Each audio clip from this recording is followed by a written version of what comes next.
The Galactic Assembly was no stranger to violence, wars, planetary glassings, the quiet erasure of inconvenient species. It had seen it all. But what it witnessed on that broadcast was different. The feed opened on a small human colony world, Terran B, barely 70 years old, a frontier settlement with farms, schools, and children playing under an orange sky. In the center of the frame stood the Krell Dominion's supreme arbiter, a towering figure in polished black chitin. Around him, human civilians knelt, restrained by graph yields. This broadcast, the arbiter announced calmly, his voice echoing across the galaxy, serves as a warning. Humanity has violated Dominion trade lanes.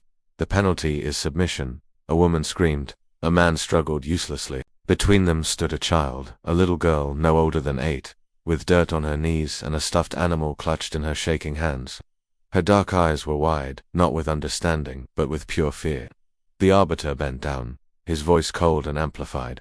"Observe," he said, "the cost of defiance." The child looked up, her voice a tiny whisper, "Mama." The arbiter raised his weapon. The broadcast did not cut away. Billions watched as the energy blade fell. The silence that followed was absolute. No cheering, no commentary.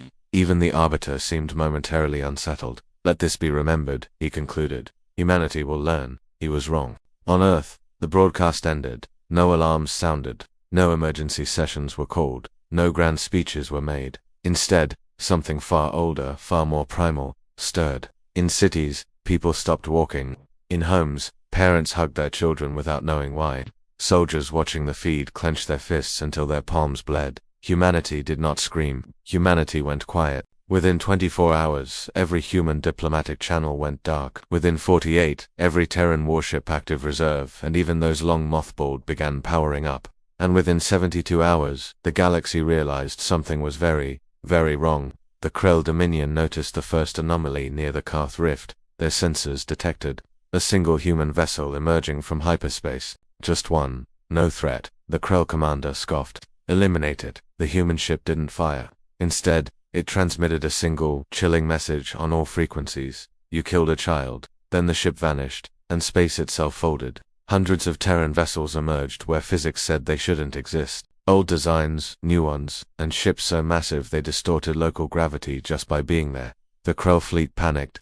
They had fought humans before, in skirmishes and border conflicts. This was different. These ships weren't maneuvering like predators, they were advancing like executioners. On the surface of Terran B, Krell forces prepared to leave, their mission accomplished. Then, the sky darkened. Human dropships descended in total silence.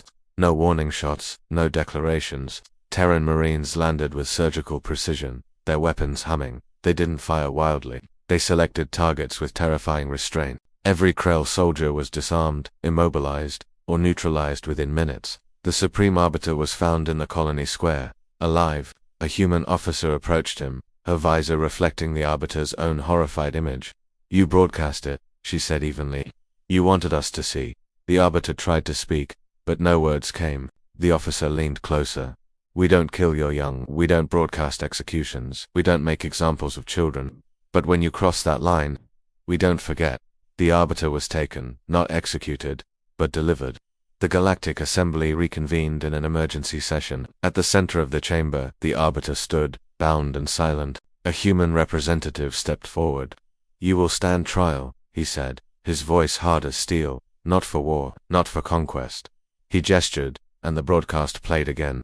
The child, the whisper, the blade. For this, the delegate's voice dropped, but carried across the silent hall. "Humanity has laws older than our spaceflight. One of them is simple." He looked directly into the assembly, his gaze piercing. "You do not touch our children." Sanctions were issued that day not against humanity, but against the Krell Dominion. Trade collapsed, allies withdrew, worlds rebelled. The Dominion fell within a year. On Earth, a small memorial was built. No weapons, no banners, just the statue of a child holding a stuffed animal, gazing upward. And across the galaxy, every species learned the same indelible lesson. Humans may argue, humans may forgive, humans may even hesitate. But if you harm their children, humanity takes that personally. Thanks for watching. If you enjoyed this story, be sure to like and subscribe for more.